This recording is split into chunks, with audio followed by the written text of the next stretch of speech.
नमस्कार दोस्तों, आप सभी का स्वागत है।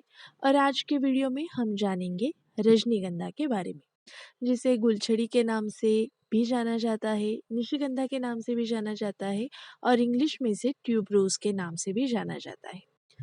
तो अक्सर आपको रजनीगंधा के प्लांट नर्सरी से आपने देखे होंगे, नर्सरी में वो आसानी से मिल जाते हैं। लेकिन आज मैं इसे बल्ब से लगाने वाली हूँ। तो मेरे नेबर के पास इसके बल्ब अवेलेबल थे, तो उन्होंने मुझे ये दिए। और ये वीडियो जो है वो मैंने मार्च के मंथ में शूट किया है। तो मार्च से लेके मई तक आप रजनीगंधा के जो बल्ब है उसे आप लगा सकते हो। तो अभी भी मई का महीना चल रहा है, तो मैंने सोचा कि आपके साथ जल्द से जल्द ये वीडियो शेयर करूं, ताकि अगर आपको भी इसके बल्ब मिलते हैं तो आप इसे ज़रूर लगाना। बल्ब को खरीदने वक्त आप ये ध्यान रखें कि जो डायमीटर है बल्ब का वो थोड़ा बड़ा हो। तो मैंने ऐसे कहीं पढ़ा था कि जितना बड़ा डायमीटर हो उतना हेल्दी आपका रजनीगंधा का प्लांट होता है। तो आज मैं इसे लगाने वाली हूँ और लगाने के लिए वेल ड्रेन मिट्टी मुझे चाहिए। तो इस मिट्टी में 30% रेत मैंने मिला ली है और अभी मैं इसमें बोन मील मिलाने वाली हूँ। तो जब भी हम कोई पौधा या कोई बल्ब या कोई कटिंग लगाते हैं, हमें एक पॉटिंग मिक्स की ज़रूरत होती है। अच्छे पॉटिंग मिक्स से जो पौधे की हेल्थ है वो बढ़ने में मदद होती है। तो इस तरह से बोन मील मिलाने के बाद मैं इसे साफ पाउडर भी मिला रही हूँ। रेत में या मिट्टी में कुछ फंगस है, कोई अनचाहे कीड़े हैं, तो उसका जो अटैक है वो भी कंट्रोल में आएगा। क्योंकि जब आप पौधा, बल्ब या कटिंग लगाते हो तो उसके रूट जो होते हैं वो काफ़ी डेलिकेट रहते हैं और ऐसे में फंगस का अटैक काफ़ी आसानी से हो जाता है।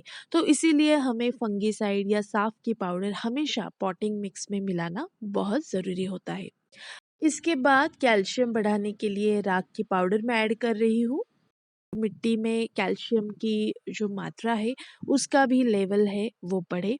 और उसके बाद वर्मी कंपोस्ट में डालने वाली हूँ। क्योंकि ये मैं समर के सीज़न में डालने वाली हूँ, मैं इसमें गोबर की खाद नहीं मिला रही हूँ। क्योंकि जैसे मैंने कहा कि मार्च के महीने में ये मैंने वीडियो शूट किया है, तो इसीलिए मैंने इसमें गोबर की खाद नहीं बल्कि वर्मी कंपोस्ट मिलाया है। तो ये अच्छी तरह से पॉटिंग मिक्स अभी मैंने बना लिया है और एक 10 इंच का गमला मैंने लिया है, जिसमें जो हमारे बेसिक स्टेप्स रहते हैं कि जो मिट्टी का होल रहता है, उसके ऊपर हम ये छोटे-छोटे जो ईंट के टुकड़े हैं या पत्थर के टुकड़े हैं, वो डालते हैं ताकि मिट्टी या पानी जो है वो ड्रेनेज होल से बाहर ना आए। इसके बाद हम कुछ लेयर बनाएँगे, तो इस तरह से मैं नारियल के छिलकों का प्रयोग कर रही हूँ। अगर आपके पास थर्मोकोल के टुकड़े हैं, तो उसका भी प्रयोग आप कर सकते हो। तो दोस्तों, चाहे गमले में प्लांट लगाना हो या पॉटिंग मिक्स मिलाना हो, आप उसके जितने भी इंग्रेडिएंट डालो, वो उससे पौधे को फ़ायदा ही मिलता है। लेकिन अगर आपके पास इंग्रेडिएंट नहीं है, तो इसका मतलब ये नहीं कि पौधा आपका बढ़ेगा नहीं या आएगा नहीं। जो नेचर है वो हमें भर-भर के देता है और इसीलिए मेरे पास ये सारी चीज़ें अवेलेबल थी, इसीलिए मैं डाल रही हूँ। अगर आपके पास सिर्फ़ मिट्टी है और सिर्फ़ गमला है, तो भी आप ये बल्ब लगा सकते हो। लेकिन मुझे लगता है कि अगर आप गार्डनर हो, आपको गार्डनिंग की अ, हॉबी है आपकी और आपको आगे भी कई प्लांट्स लगाने हैं, तो ये सारे इंग्रेडिएंट्स जो है आप ला के रखो। इससे आपका जो पॉटिंग मिक्स है उसकी स्ट्रेंथ बढ़ेगी, मिट्टी की स्ट्रेंथ बढ़ेगी और पौधा जो है वो हेल्दी होने में मदद हो जाएगी। तो इस तरह से दोस्तों आधे से भी ज़्यादा गमला मैंने भर लिया है और इसमें मैं ये जो बल्ब है वो 3 कॉर्नर में 3 लगा रही हूँ। तो जैसे मैंने कहा कि जिसका डायमीटर बड़ा होता है वो काफ़ी जल्दी बढ़ता है और वो काफ़ी हेल्दी तरीके से बढ़ता है। तो देखते हैं अभी मुझे रिज़ल्ट क्या मिलता है। अब बल्ब लगाने के बाद वापस मैं इसे मिट्टी से ढक दे रही हूँ और फिर आपको ज़्यादा इसमें पूरा गमला जो है आपको एकदम कट टू कट नहीं भरना है। थोड़ी जगह आपको छोड़ देनी है ताकि जब आप पानी डालोगे तो मिट्टी बाहर ना आए। इसीलिए हमें पूरा गमला कभी भी नहीं भरना है। तो इस तरह से मैंने ये लगाने के बाद पानी भी डाल दिया है। अब आपको कम से कम 20 से 25 दिनों तक इसे सिर्फ़ और सिर्फ़ पानी डालना है। कोई भी ऑर्गेनिक या इनऑर्गेनिक खाद का प्रयोग नहीं करना है, कोई भी छिलकों का प्रयोग या कुछ भी मत करो। बस मिट्टी के साथ उस पौधे को या उस बल्ब को, उस कटिंग को छोड़ दो, वो अपने आप ही अपनी जगह लेना स्टार्ट कर देगा। तो लगभग डेढ़ महीने बाद के बाद ये मैंने शूट किया है दोस्तों। और देखिए 3 में से एक जो बल्ब है वो काफ़ी अच्छे से ग्रो हो गया है। ये जो दूसरा है इसमें थोड़े अभी शूट्स आने लगे हैं। ये पौधा कौन-सा है मुझे नहीं पता, शायद बाल्सम का है इसीलिए मैंने रखा है, अगर ये जंगली होगा तो मैं निकाल दूँगी। तो ये तीसरा है, इसे भी अभी थोड़े-थोड़े शूट्स आना स्टार्ट हो गए हैं। तो लगभग 3 में से मेरा जो एक है बल्ब वो अच्छी तरह से ग्रो हो गया है।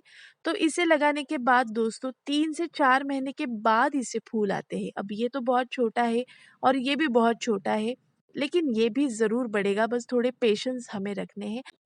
तो दोस्तों इसे जब हम पानी डालेंगे तो इसे ज़्यादा दरदरी मिट्टी भी पसंद नहीं है और ज़्यादा गीली मिट्टी भी पसंद नहीं है। वेल ड्रेन मिट्टी इसे चाहिए और पानी जो है एकदम मॉडरेट फॉर्म में चाहिए। बारिश का सीज़न शुरू होने के बाद जो इंसेक्ट का अटैक है वो भी इस पे बढ़ने लगता है, इसीलिए रेगुलर इस पे नीम ऑयल का स्प्रे भी करना ज़रूरी है। इसके अलावा अगर इसे ज़्यादा धूप 30 या 32 डिग्री से ज़्यादा धूप इसे मिले तो ये पौधा जो है वो खराब होने लगता है, इस पे फूल आना बंद हो जाते हैं। तो अगर टेम्परेचर बढ़ जाए तो इसे सेमी शेड में रखना ताकि पौधा जो है वो खराब ना हो। नाइट्रोजन, पोटेशियम और फास्फोरस अगर इसे सही मात्रा में मिले तो ये बहुत अच्छी तरह से हेल्दी वे से फूल देना स्टार्ट कर देता है। तो घर वाले जो नाइट्रोजन, पोटेशियम और फास्फोरस है वो हम मिला सकते हैं। जैसे मैंने कहा कि मैं एनपीके जो इनऑर्गेनिक रहता है उसका प्रयोग मैं नहीं करती, तो राख का प्रयोग करना या फिर सीवीड ग्रैन्यूल्स या फिर सीवीड जो है लिक्विड के फॉर्म में इप्सम सॉल्ट का स्प्रे भी आप इसे डाल सकते हो। तो दोस्तों इस तरह से आपको इसे केयर करनी है, केयर लेनी है। बहुत ही सुंदर खुशबूदार रात में इसके फूल खिलते हैं, आप भी इसका आनंद ज़रूर लीजिएगा और आने वाले सीज़न में इसका बल्ब ज़रूर लगाइएगा। तो दोस्तों कैसी लगी आपको आज की इन्फॉर्मेशन? अगर वीडियो अच्छा लगा हो, इन्फॉर्मेशन अच्छी लगी हो तो लाइक करना, शेयर करना और मेरे चैनल को सब्सक्राइब करना।